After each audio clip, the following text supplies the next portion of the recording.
Well, it would appear that the swashbuckling entrepreneur Richard Branson hurtled into space aboard his own winged rocket ship Sunday in his boldest move or his boldest adventure yet, beating out fellow billionaire Jeff Bezos.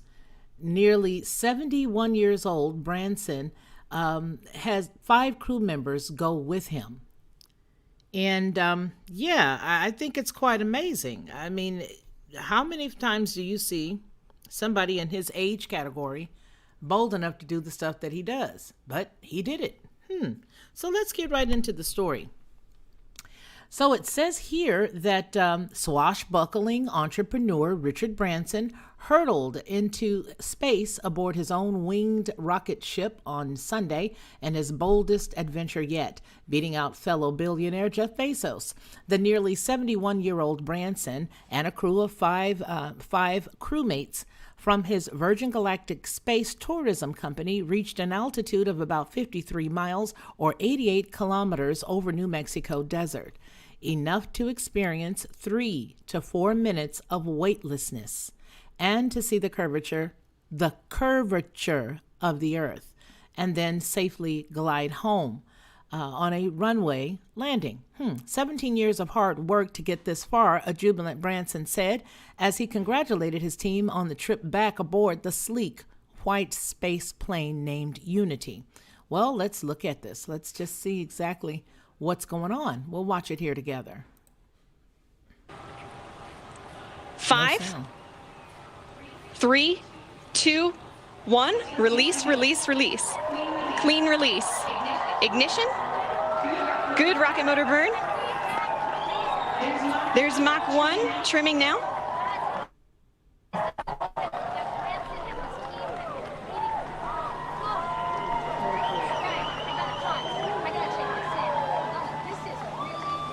Trim complete. Unity is pointed directly up and heading to space. Things are looking great. We are 25 seconds into the burn now, approaching Mach 2. 30 seconds, Mach 2. Everything's looking really good and stable. 40 seconds. Katie, she's throwing out terms like Mach 2. 45 seconds. Tell us again what that feels like physically. So they're just about to cut off the engine, then they'll be weightless. There's Mach 3. 5 seconds. And 60 seconds. And Wow. there's a full duration break. Wow. Wow. They're weightless, climbing. Look at that altitude on the right-hand side. Gee whiz. 175. So he's beat out Bezos and possibly anybody else who wanted to do it. So they say. We want those windows pointed down towards the Earth to maximize that incredible view. So They are weightless now, but more important, they have the view. Yes, so they're weightless, and they've been told they can unstrap, and This happened on Sunday. I didn't know. plane I'm sure is you going to guys knew, angle but I didn't itself know. so that they can look out the window back at planet Earth. Wow. I just have to say, wow. Well, it looks like he did it. So Virgin Galactic CEO already reached outer space successfully, but before he achieved this amazing feat, he decided to reach the Unity 22 launch site using a mode of transportation that is unusual for billionaires.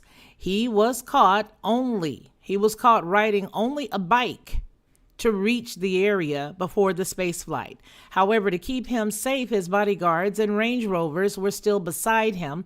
On the other hand, Virgin Galactic also documented the happening. Now, you guys have already seen the actual video, and I find that amazing. But it says if you want to see the actual video, and I'm going to go ahead and leave you guys the link right here. I'm going to cut it, and I'm going to share it with you right down here so you all can see it.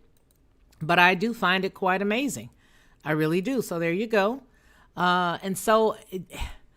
Gee whiz. I mean, I don't know what to say. I really don't know what to say. I can just say that hey, you know what? So this is what they tell us happened, and oftentimes when you're dealing with people who are in the movie business or can make movies, you would imagine, whether or not it's true. So it does say that if you want to see the actual video, all you need to do is click that link that I just put down there. In the released footage, he was seen moving past the headquarters and pulling up to the launch area VSS Unity, the aircraft that delivered him to outer space. He did pedal around 55 miles or 88 kilometers of North Las Cruces. And that's, of course, near the area that he actually went up into the sky in. Let me let you guys look at what I'm looking at here so that you can see some of the photos that they've got right here. That way we can all share in that. I just thought, I was reading this and I thought, gee whiz, maybe some people know about this and maybe some don't. For those who don't, who are shocked as I was, here you can see this, but this apparently is him.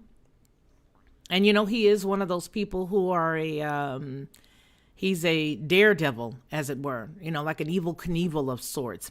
He says here, he's quoted as saying, "I've dreamt about this moment ever since I was a child, but going to space was more magical than I ever imagined." All right, and that's it. Also, here's something else that we can read, but I don't really want to look at anything about SpaceX because I know SpaceX has made many attempts to do lots of stuff, and some of their stuff just comes crashing back down. And, personally, I don't know the difference between the two. I'm not a physicist. I'm not into any of the science stuff, but I do find it quite interesting, as many people probably do. A lot of us don't understand space, but we find ourselves drawn to it for whatever the purpose or whatever the reason. But I just thought that was very, very unique. Don't you think so? He says he's dreamt about it and he just made it happen, huh? What do you know? Well, there he is. There's the daredevil himself. And this is a screenshot from Twitter. I don't know what to say. And this person here said, so annoyed and infuriated by the race to space between Richard Branson, Elon Musk, and Jeff Bezos. We get it. They are stupid rich. Impress me by putting money into fixing the Flint water issue, donating millions to U.S. food banks and homeless shelters, or many other worthy causes. Okay, Pam Anderson, you said it, girl. That's how she felt. So she let it out there. Let's see what she really said. Let's just go on over here and see what she really said. I find that quite interesting that people say those kinds of things. And yes, there is some truth to it. You would hope that people who had that kind of money would put it there, but why they do it or don't do it, I don't know. I guess we would have to interview him and ask him. I don't know that he'd ever permit me to do that. But if I had the opportunity, I guess I'd ask him Miss Pam Anderson's question. But she seemed to be pretty serious about it. They all raced to get there, and it looks like the only person who was able to do it, according to what we're seeing here, was Mr. Branson himself. So with that said, what do you think about that? Let me know down below in the comments. Let me know in the chat what you think about it. And yeah, we'll chat it up down there. But there you go. This is Felicia Lockhart for TLP Entertainment News. You guys take care, and I hope to see you soon. Lockhart Perspective.